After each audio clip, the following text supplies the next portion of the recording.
Weight loss, how to lose weight. Today we're going to talk about weight loss. Can you eat carbs? Can you eat after 6 p.m? What foods you need to eat? Everything to do with weight loss.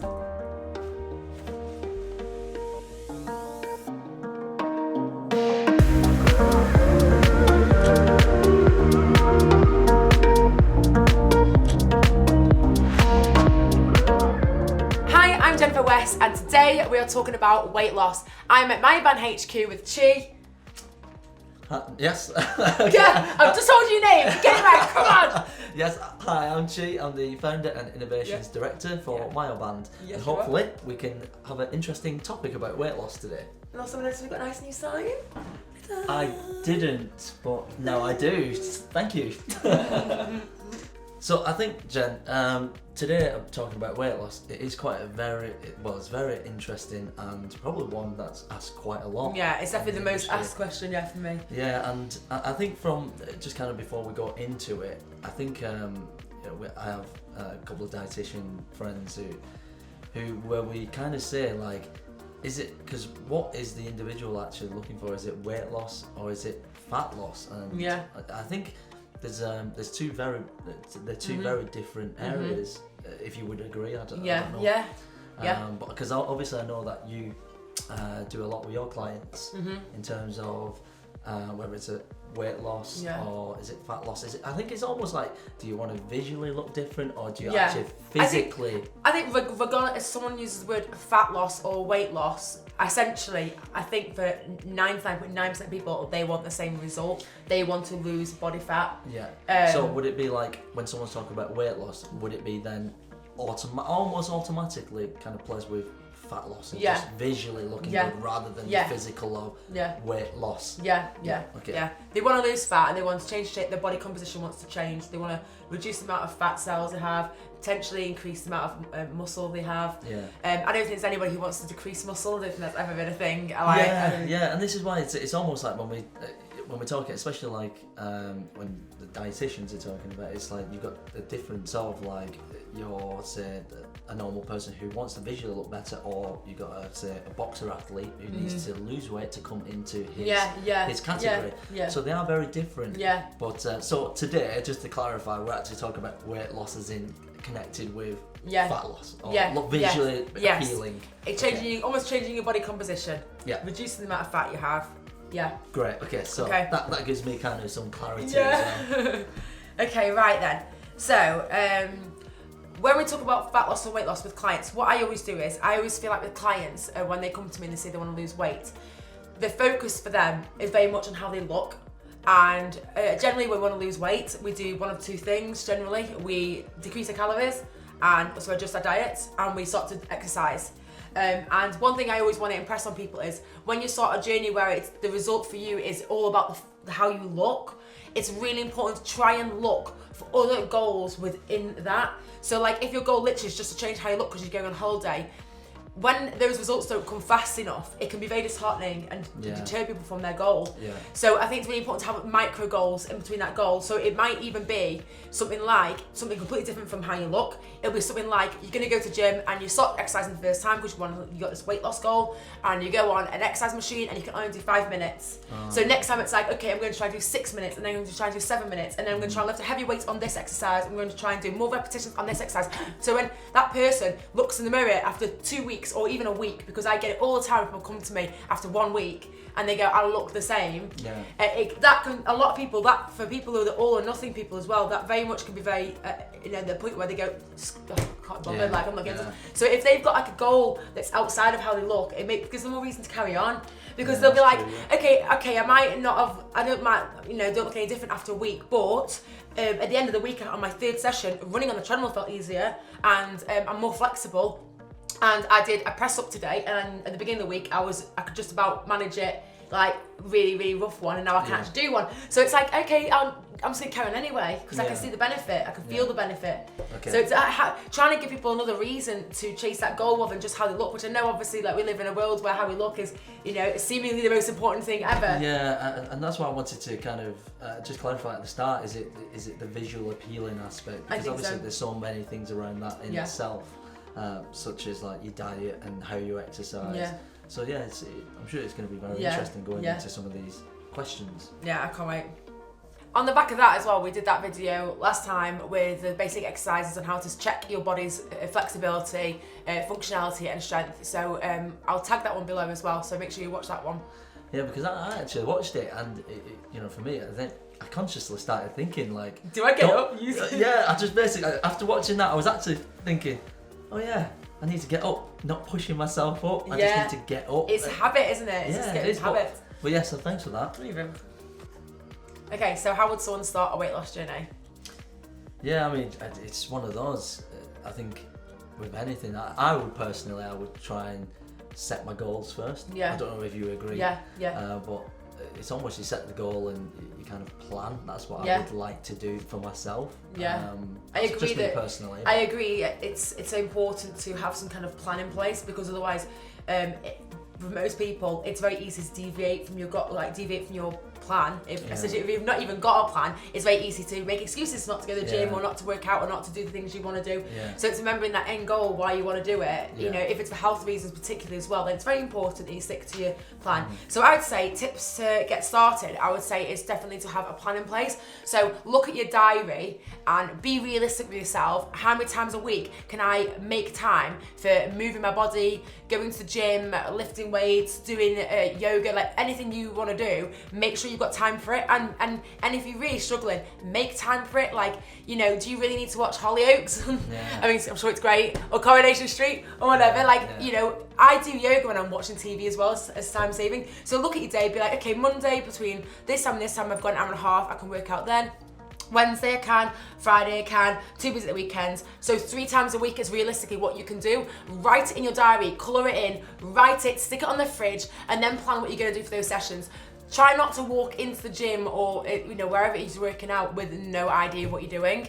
It's really important that to have some kind of idea of what you're doing. And I would say as well, is if you can get a coach or a personal trainer, it is so beneficial. It really is, because the amount of times in the gym, and I love seeing people go into the gym and try and getting in there and getting stuck in, but I mean, a lot of people don't do things correctly in the gym, and it's just that they are either going to hurt themselves or they're going to really prolong results. So, if you can, if you can't, there's lots of resources online. The MYOBAND, our website's got loads of information on there as well, but you can easily find information online, and just make sure it's from a reputable source as well. Somebody who's got some credentials, like me. I'm joking. But you can have some idea, and you can go in there and have a bit of a plan and take notes of what you're doing, the weights you're doing, how many reps you're doing, the speed you're able to run. Note it all down, and just remember, it doesn't matter how bad it is at the beginning, because it's only going to get better, because you're going to keep going in there and you're going to keep going and doing that session again and just getting better and better and better, and then you'll just really buzz off that. So even if your body physically isn't changing yet, your strength is, your flexibility is. Yeah. So I mean, because a lot of it, what you just mentioned, is quite physical, isn't it? So the physical activity of it, which is so important in terms of the overall weight loss. In a way, how would you start in terms of on, say, the food then? Because you've got the physical education, the physical activity. Yeah. But then you've got your foods and your diet. Yeah. So I think it's really important to be aware of how many calories your body needs to survive, and B, how many you're actually taking in, and then how many you are burning. So say there's 3 things you need to do. You need to know how many your body needs, for females particularly, the threshold at which they will stop getting periods. So that's really important, they don't drop below that. Because if your calories go too low, you'll stop having a cycle. So what is the calorie? Well, it's different for everybody. It's depending on your height. I was expecting you to say that, because it's almost when people ask me, it's like, how many calories do I need? It's different. It's different for everyone. Don't look at what someone else is doing and then copy it directly, because your figures and numbers are all going to be different. I think we will put that down here on how to work that out. So there's things you're going to work out is going to be, so for example, if you are taking in 2,000, say somebody's eating 2,000 calories a day, and that they don't know they're eating that, but that's just how many their body generally takes in. Their metabolic threshold might be around 1,300 calories, so if they go below that, they'll stop having periods. And they want to lose weight, so they need to eat somewhere between those 2 numbers. But I would go near the top end, because you only need to drop a little bit of calories to start losing weight. Now, you don't even need to adjust your diet if you're going to start moving around more. So you can actually keep your calories at 2,000 and then just move more, just burn more calories. But that way you're able to carry eating the amount of food you want to eat or you naturally like to eat. Yeah. There's no impact in your life in that way. You're still able to go about your normal life and not feel restrictive and just make time to move around more. And it doesn't even need to necessarily be going to the gym. If someone actually doesn't have a gym membership, it's really important as well to remember that the gym might be 1 hour of your day. What's happening with the rest of your time? Are you sitting down at a desk all day at work and then you're sitting in a car driving to work and then you're coming home and sitting in front of the TV? Because that's loads of hours of being on your arse. So if you can get home and do chores like vacuuming, dusting, washing up, hanging, washing out, changing bedding, and you're moving around or going walk, you are increasing the amount of calories you're burning when you're not in the gym, and that's really important because that's where we burn the most calories. We actually burn more outside the gym than we do in the gym. Oh, so it's almost like it's input, output, and then the end result, which is basically whether on you're negative or positive in terms of calories. It's almost, weight loss is that.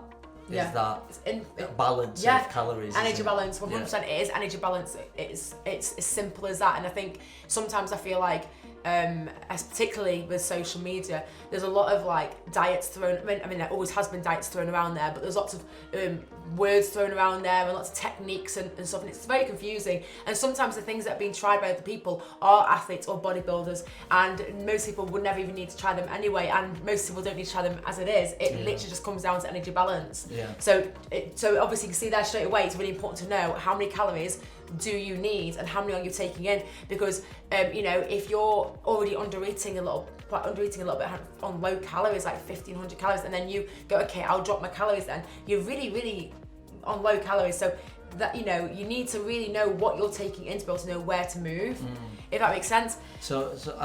It does. So basically, coming back to the question of how do you start your journey, we always would then, which basically set a goal, a realistic goal, obviously, and then your micro targets and what you go into. And the food side of things, start jotting down what you eat in a day. Just start jotting it down so you can actually see, because you'd be surprised at things you forget that you're having, like, finishing your kids' tea, or you grab a couple of sweets off the side or whatever. It's really easy to have additional calories you're not really accounting for. And just like be mindful of what you're doing. Write it all down. Like, you can start that today, you can start that now. You don't need to have allocated gym time in, but you can start jotting down what you do. How do you spend your time each day? What do you eat? What's your habits like?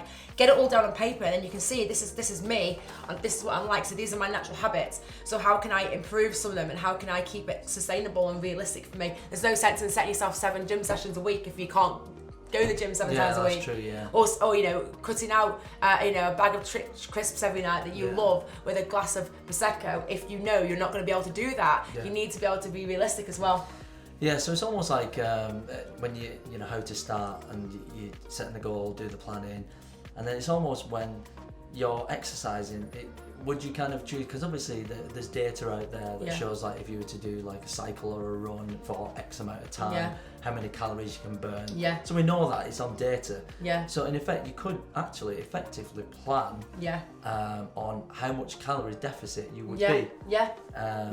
So in a way, I would probably personally find that, because I've never calorie counted kind of to the calorie. I've always, as myself, being quite busy myself, I tend to generally know what to do. Same as I'm like, I don't need calorie count, but it is a great tool for people who haven't got any clue where their body's at. But it sounds very regimented and very controlling, but really calorie counting is, for me, is the least controlling way of following a diet, because once you kind of know what calories your body needs and you're used to seeing what that looks like in food, let's say you count your calories in foods for 2 weeks max, you don't need to if you stop losing weight, then maybe you've stopped doing things exactly right, and you might be putting extra cereal in your bowl or having extra. But generally, you get an idea of what your food looks like and what 2,000 calories of food will look like for you, because we're creatures of habit, and we tend to eat a lot of the same food as well anyway. That's true, yeah. So you eventually get an idea of what energy you actually need. So once you've counted calories for a few meals, a few breakfasts, a few snacks, and you've done it for a little while, you'll find you don't really need to continue to do it. I don't count calories at all, but I 100% encourage my clients to do it if they've never done it before. Just get an idea of what it looks like.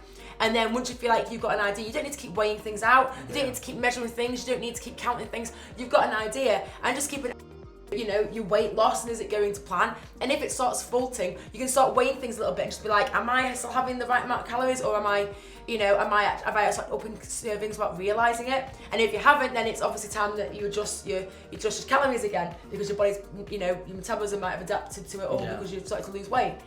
So I think it's quite important, because obviously you've got your physical activity side, but then obviously we are going to post a PDF on weight loss guide, yes, to do with the dieting side. Yeah. So it's even like simple things like portion sizes and you know, the colour of your plate. Yeah. Things that you can kind of switch over. Yeah. I think it's so to kind of start, even though we say set your goal and then do the planning. Yeah. It's almost like that. How do we do that first step? You know, set the goal. How do you realistically know? Do I say I want to lose 5 kilograms? Yeah. By 2 months or 3 months. Yeah. I think that's the kind of the biggest question would be like, because where people would want to know. Yeah. Well, how do I set the goal? Okay. Well, I think if someone says, say you've identified that you need to lose or would like to lose 5 kilograms, or you know, it's around 10 pounds or so. If you set yourself a time frame, you've got to check it actually is realistic. If someone is particularly overweight, it's very easy for them to lose weight quicker, because your body's used to a higher amount of calories. So as soon as you start cutting calories down, the weight starts to fall quite quickly. Which makes sense, yes. Yes, but for someone like me, because I haven't got as much, I've got less body fat. If I change my diet a tiny little bit, I don't see obvious drops in weight very quickly. I mean, I can if I drop the calories low enough, but I don't want to do that. Yeah. So I'd say like make sure that it's actually a realistic time frame. If you are trying to lose, you know, more than 2 pounds a week, it really is going to be quite an obvious impact on your day-to-day living, because you're gonna have to do quite a lot to lose 2 pounds a week. There's 3,500 calories in 1 pound of fat. Weight loss is 3,500 calories of energy. So if you are losing 2 pounds a week, that's 7,000 calorie deficit, which is a lot. Now, there's okay, now that you put that in perspective, it's a lot in a week. Oh yes. But if someone's really overweight, that's not a lot for them.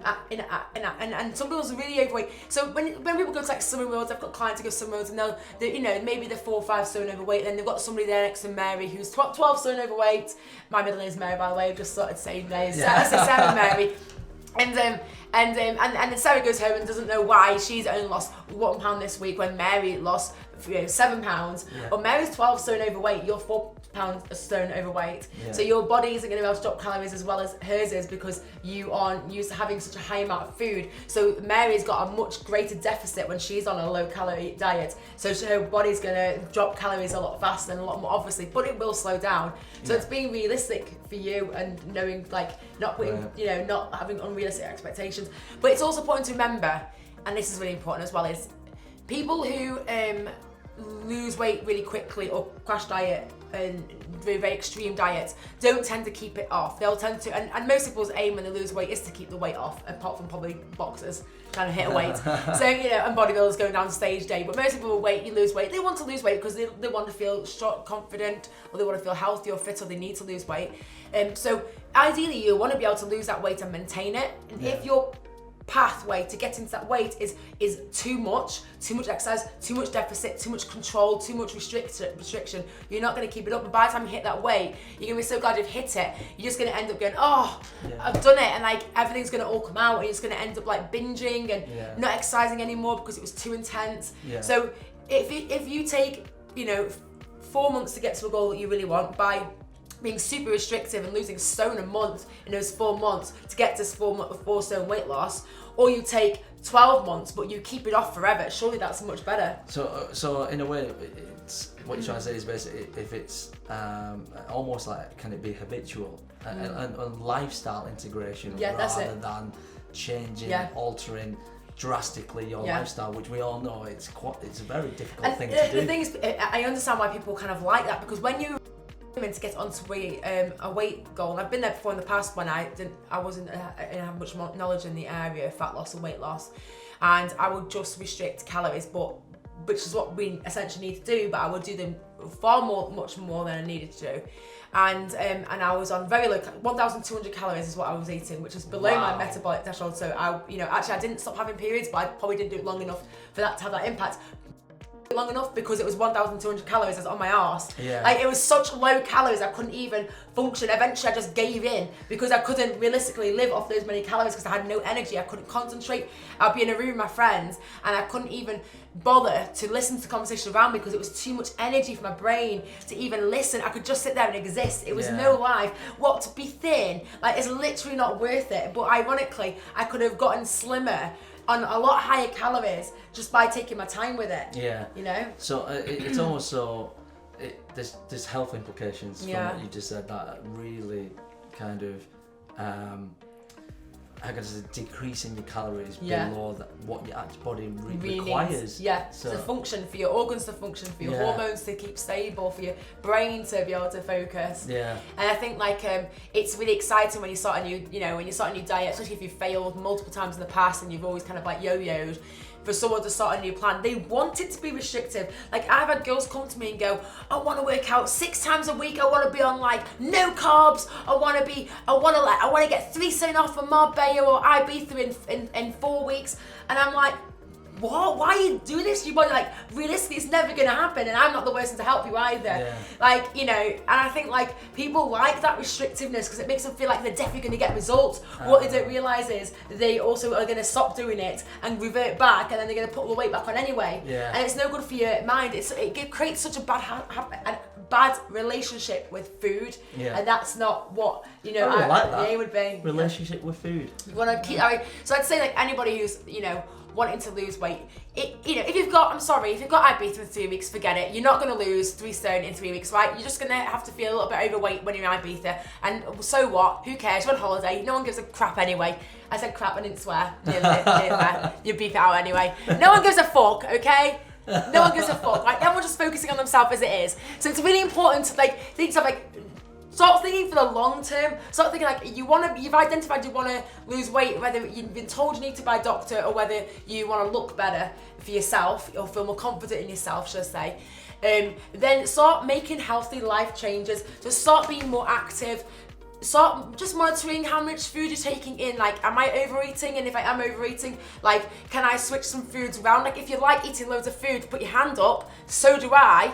So for me to be able to carry on eating loads of food, I just work out more, because if I work out more, my calorie energy burn at the end of the day is greater. Therefore, I don't need to touch my food, so I can keep eating whatever I want. And I'm very active, and I think as well as that leads me on to my next.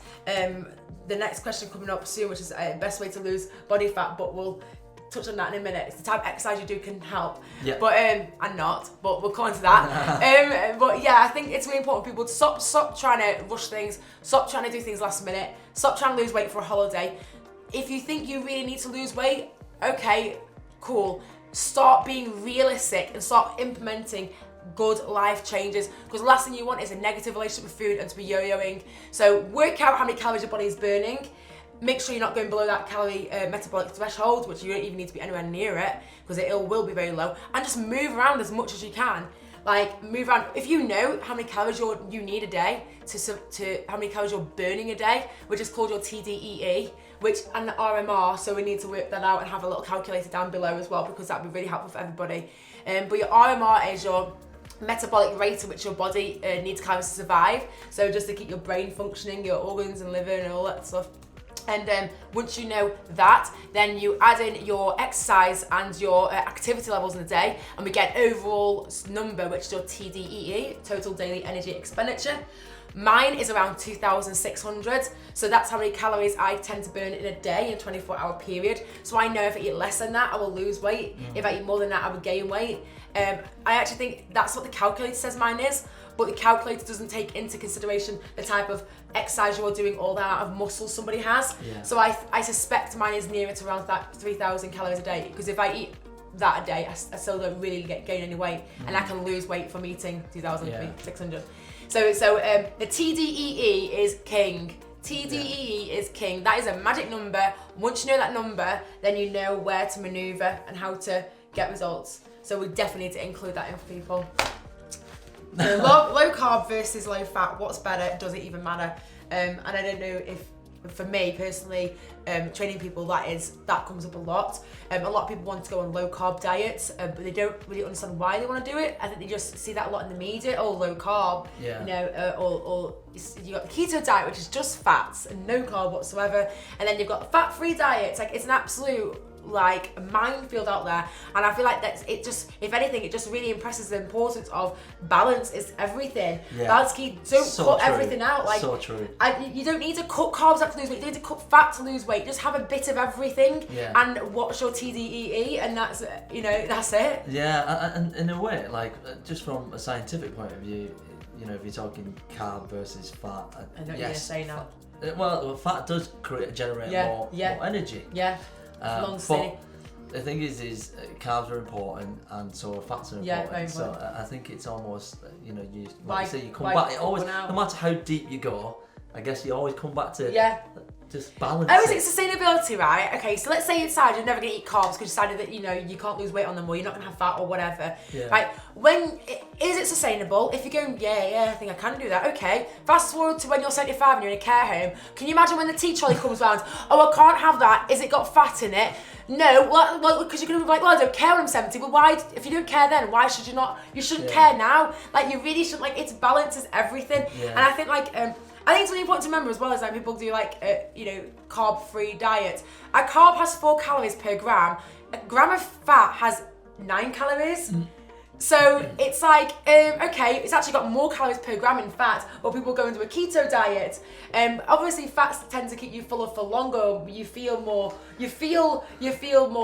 long-lasting energy. Carbs give you long-lasting energy, but if I have lots of fat, I don't get hungry at all. If I have eggs with avocado, I'm not hungry for ages. But I would never cut one out or cut, over another one. I think it is important that people realise that there are good carbs and there are good fats. So, for example, it's just simple like it's not a demon. Fat isn't demon. So I mean, like if you look at like labels, food labels, you just look at. So, for example, it says unsaturated fats or saturated fats. And saturated fats is the one that you want to keep low, because we know the bad fats. So really, like you don't really kind of want to be cutting, like making a particular macronutrient low. It'd be so sad, wouldn't it, to look at some nuts that are good for you, or an avocado, an egg, and be like, oh, well, the fat's high in that, I don't want to eat that because I want to lose weight. It's so sad because you're missing out on vital, vitamins and minerals and everything for your that body. goes along with it. Another thing that's really interesting about with a low carb diet is I've had people say to me like, oh, I always lose weight when I don't eat carbs, but that's because you're taking energy out of your diet. So, for example, say your name's Pat. So there goes Pat. I always like to put a name on it. Pat's 32. She works in an office. She has a jacket potato with tuna, mayo, and salad for lunch every day in, day out. She's on a low carb diet, so she decides she's going to not have the jacket potato, and instead she has more salad on her plate because salad is carb free essentially. And she does that for like a week and loses weight, and she goes, oh yeah, it's because carbs make me gain weight. No, what's happened there is you've taken out calories from your lunch every single day and not replaced them. Say the jacket potato had 250 calories in it, she didn't replace her food with 250 calories of another type of macronutrient. She replaced it with just salad. 250 calories of salad will literally fill this whole room. She absolutely didn't replace the jacket potato calories with other calories. So what she's done there is she's taken 250 calories out of her lunch and not replaced them. You do that times 7, you've got weight loss at the end of the week, and that's just her lunch. If she's taking carbohydrates out of every other meal a day, she's taking these out and she's probably not replacing them with fats or protein source. She might be increasing protein a little bit, but she's created a calorie deficit, and that's why she lost weight. Not because she can't eat carbs. No, not because of the carb itself. Not because of the carb, because the carb has the same amount of calories per gram as the tuna did. 4 calories per gram because it's protein source. But yeah. So I think that's a really good point. It's almost focus on rather than the actual carb itself. It's that she's just taking it out and not replacing it. She's taking energy out and not replacing it. It comes back to that. It's not a fair assessment. You didn't keep the calories. The meal as a 600 calorie meal. You reduced the calories. Then would further down the line cause health implications, or would you say, like, for example, if you're decreasing your carbs, you get tired and fatigued? I think so. I think if people do reduce carbs, they do get particularly tired. And again, it sure. then comes back to the lifestyle, doesn't it? Where Yeah. if it's not your usual lifestyle, and then you start having these, you're not like, going to keep it up. It's not sustainable. And it just I mean, I've been there before. Where I years and years ago when I started training, I used to not have carbs for ages. Like I would literally like have such small amounts of carbs. Like I really believed that I couldn't lose weight eating carbs. And I remember having a discussion with a guy at the gym who was signing up for a membership, and he was like, "Oh, you bodybuilder?" And I was like, "Yeah." And he was like, "What have you got for lunch?" Because then my lunchbox is on my desk, and he was looking at it, and it was like salad or vegetables, like chicken. And he went, "Where's your carbs?" And I went, "Oh, I don't eat carbs. I don't eat carbs during I just have it like a little bit a day." He went, "Why?" And I went, "Because I've got a competition." And he went, "You can lose weight on carbs." I went, "I can't." He went, "Yes, you can." And I remember thinking, "You don't know what you're on about. I've got a competition in a few weeks' time. I can't have carbs." And now I'm like, I laugh at that. I can't believe I was so strong in my mind thinking I couldn't have carbs, because like, fast forward to a week out from my last show, and it was my birthday, and I remember I'd saved up calories because I knew what my TDE was at the time and how many calories I was, and I was well ahead of the fat loss, so I knew I could go and have more calories. Had cake and a glass of Prosecco after dinner when I went out in the week, like 5 days before my show, and it was absolutely fine. But I never would have done that before, because I would have been like, I can't have carbs. Yeah. So it's quite a profound effect, isn't it? Like when people just kind of demonize particular. That's it. It's sad, isn't it? Yeah, it's demonizing. I like that word. It's like you don't want to demonize a certain food or food group. Exactly. And that even goes for anything, like even cake and sweets for me. People say to me like, "Oh, what do you like? What do you do on cheat day?" And I just hate that whole phrase, cheat day or cheat meal. Yeah. It's like, if you eat everything in moderation, you don't need to have a cheat day. All that happens on cheat day is you go, today is the one day a week where I can eat what the fuck I want. And then you go, okay, cake, donuts, and you're just like stuffing your face all day. You're eating it, you don't even want to eat anymore because you're so full and feel sick. But you feel like I don't want to wake up on Monday morning and look at the cake that I could have had and think, why couldn't I eat it? I should have eaten it yesterday when I had the chance. The calories on Sunday, on your cheat day, are less, over the course of like a week, there's still calories that you're taking in. When you take them only on Sunday, if you spread them out over the week. That's true, yeah. So it's like, it creates such a negative relationship with food. It's a very binging all or nothing kind of culture, and it's so unhealthy. And that's why I really like your wording when you say relationship with food. That's very important. Yeah. I think that, I have treats every day. I make sure that my diet is 80% good for me and then 20% good for my mind. As in, like, if I want to have a biscuit, I'll fucking have a biscuit, okay? I'll have a biscuit with a cup, I'll have 4 biscuits. And I'd like, okay, it's 200 calories, so I've got 2,400 calories after the day. I've still got 2,200 calories left. I'm like, okay, cool. I'll just estimate it like that. And like, I don't deny myself, because otherwise it'll come to Sunday, I've not eaten any chocolate and cake all week, and I'll just be eating everything inside, and that's not gonna get me anywhere. And it's so unhealthy. I used to do that before, really unhealthy. Okay, so we discussed fats and carbs. So next, let's talk about protein. What is protein's role when it comes to weight loss? The main thing for me that sticks out is the fact that if you are on a calorie reduced diet, the energy is going to be coming from all macros, and it could potentially coming from protein. It probably doesn't sound very great that it comes from protein, because like you're probably working out as well if you're trying to lose weight, which means you need protein to rebuild muscle. So I feel like that is probably the most important macronutrient to keep in, or keep where it was previously if you're training. Yeah, and that's right, because if you look at it from a weight loss point of view, protein only keeps you full. Yeah. And there is no kind of metabolism that it can cause to kind of increase your thermogenic.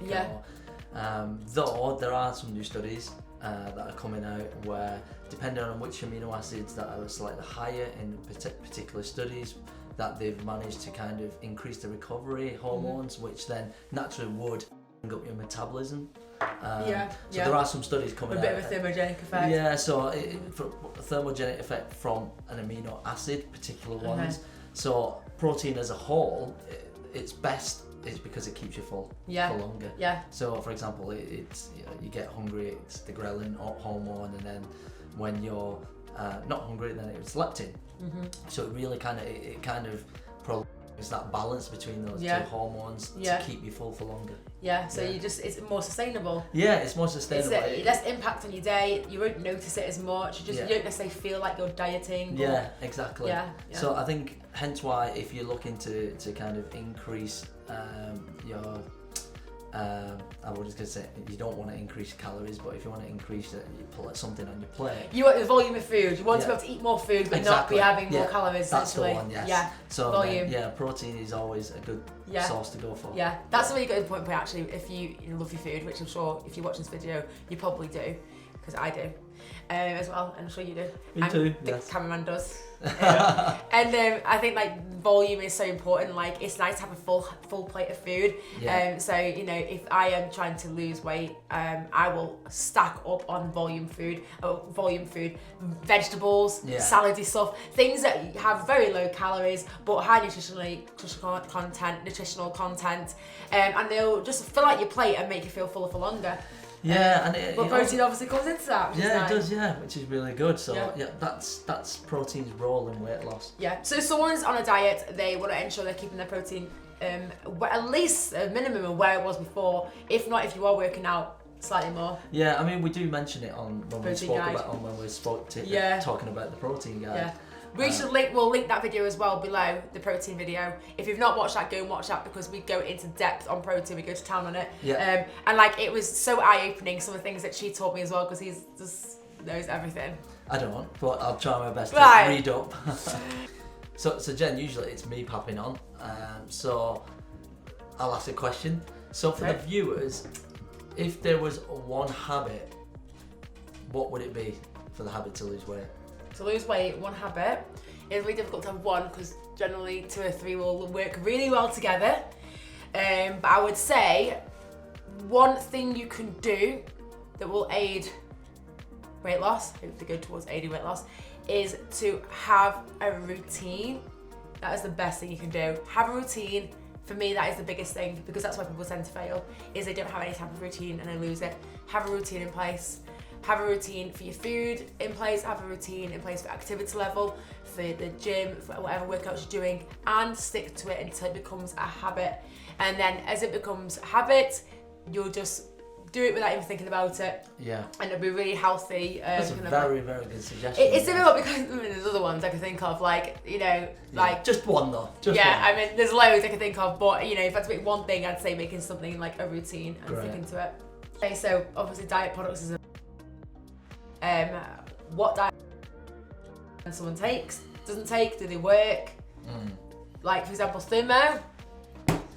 Okay, I think in terms of products wise, especially like fat loss products, I would always, like I said previously, for example the protein protein guide, it's you always try and get it like balance it in the terms of weight loss. You balance your food from your diet, your food sources. Always go there first. And I think supplements really come in when we spoke earlier, Jen, about when you've got things in place.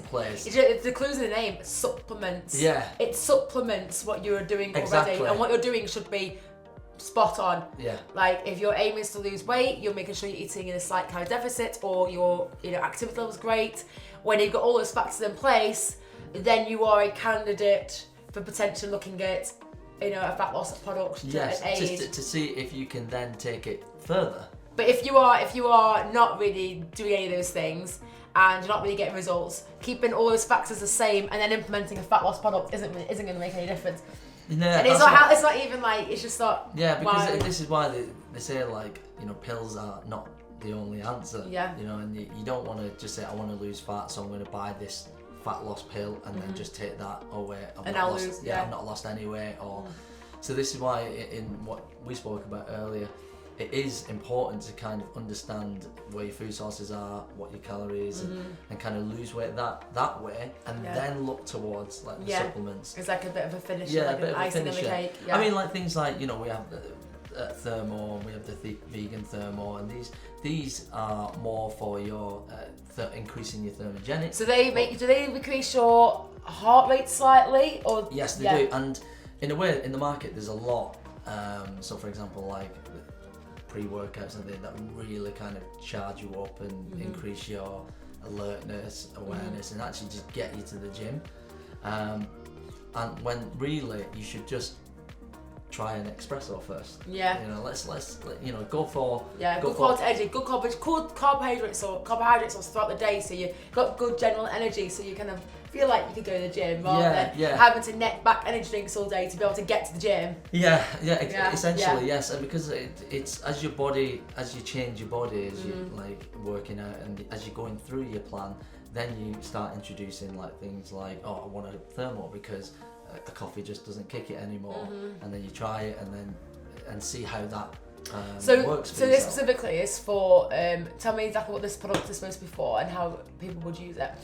So people would use a thermal, all of them are vegan, and the difference is one's got vegan ingredients and vegan capsule, and the is non-vegan. Okay. So in terms of the ingredients that have been seen to increase your metabolism, so things. And to people, it's important to remember, it's a slight increase. It's not going to be something that if the more the merrier, or I'll take 4 of these every single day, or 4 packets a week, whatever, and it's going to just increase metabolism more. Yeah. It's like really important that they read the label, and like the more doesn't necessarily equal better. It certainly doesn't when it comes to something like this. So it's almost like a little like pick you up, a little boost. So people should use kind of thermogenics as a booster rather than, you know, this is the thing that's going to let you lose weight. Yeah, you shouldn't just be doing this. Yeah, so if you are doing that, everything else should be in place perfectly beforehand. So it's things like, you know, where you have like say a chili, you instantly you sweat, you go hot. It's because it has the properties in there that just make you heat up a little bit. So therefore your heart rate goes a little bit faster, and you are essentially burning more calories.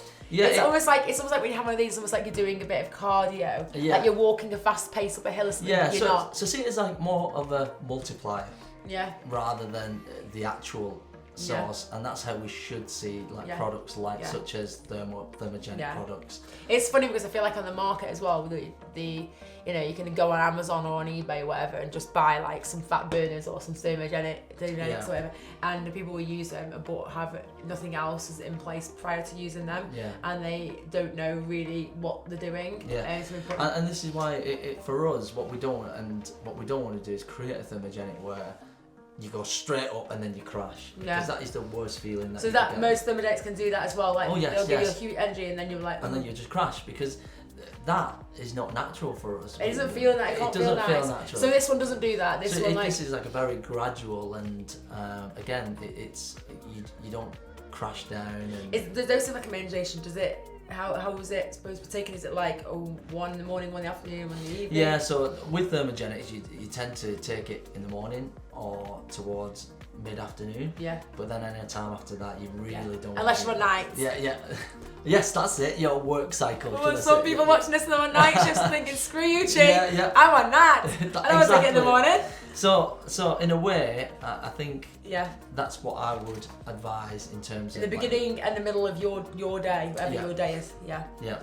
But it's always good as well when you purchase thermogenics. It doesn't become like your diet. And it's there just to kind of kick you up, and if you want to just take it to a slight little like new level of like say training or whatever, then you do it just for a period of time rather than I'm going to be on indefinitely for the rest of my life until 75 years old in a care home rejecting carbs. Yeah, so in a way it's a great thing. It's like, for example, you're taking this product. I mean, do you want to take this product?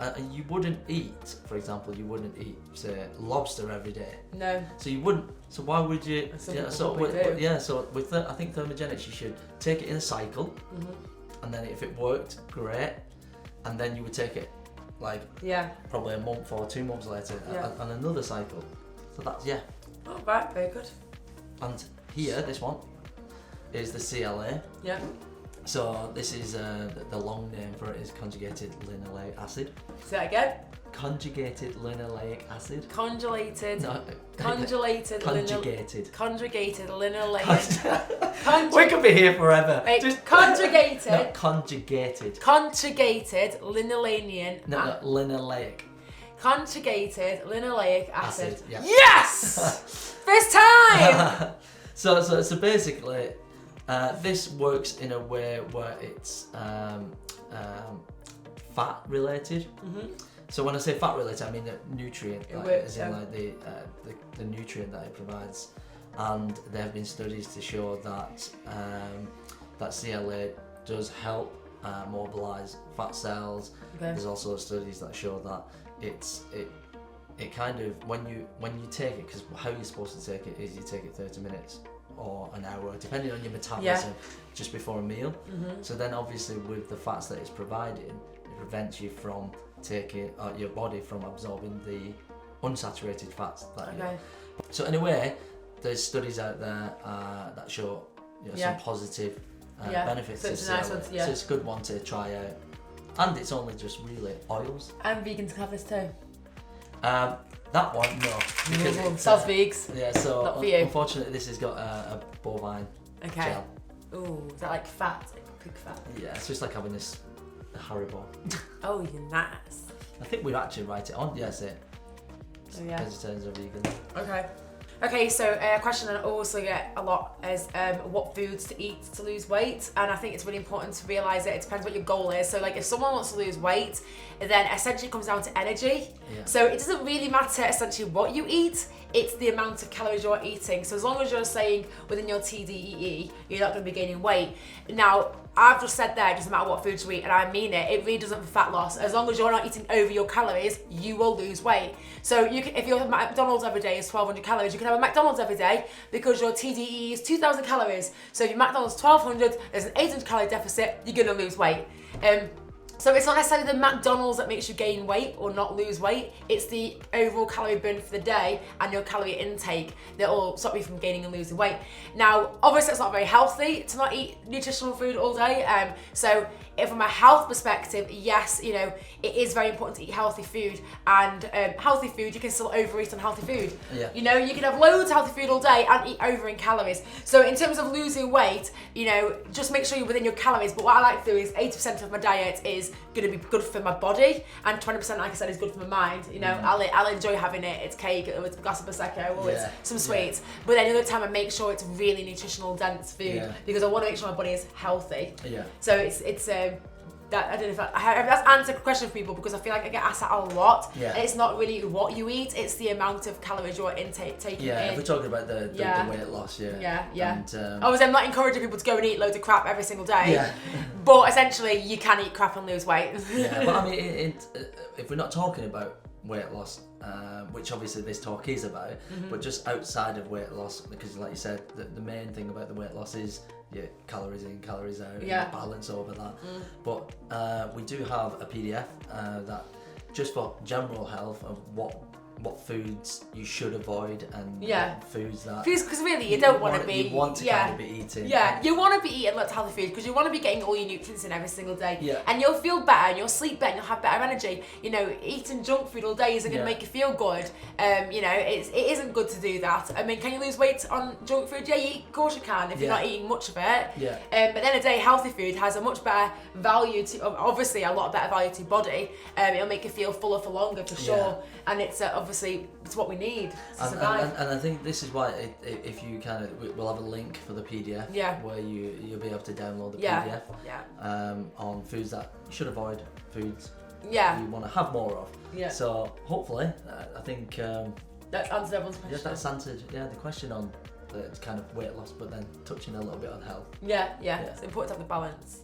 Thank you so much for watching this video, guys. I hope you enjoyed it. I'm sure you did. We have literally dug deep, just blowing apart the whole weight loss market, because it is so confusing, the information that's out there. Make sure you hit like and subscribe to the channel, because we want to be the #1 channel on YouTube for performance and health. We want to combine both and just blow it out the water, because we're so passionate about it and we just want everybody to know everything we've got to say about it, basically. So just make sure you comment, because we are doing a giveaway as well for Oblivion. So you can comment on any of the videos that we've got up so far, and make sure you subscribe to our channel so that you get in for a chance to win an Oblivion and a YouTube shaker. Shay, anything to add to that? Anything about the PDF? Yes, I do actually, yes. So we will have a PDF link for the weight loss guide. So hit the link and follow to download your free copy of the weight loss guide. Yes, nailed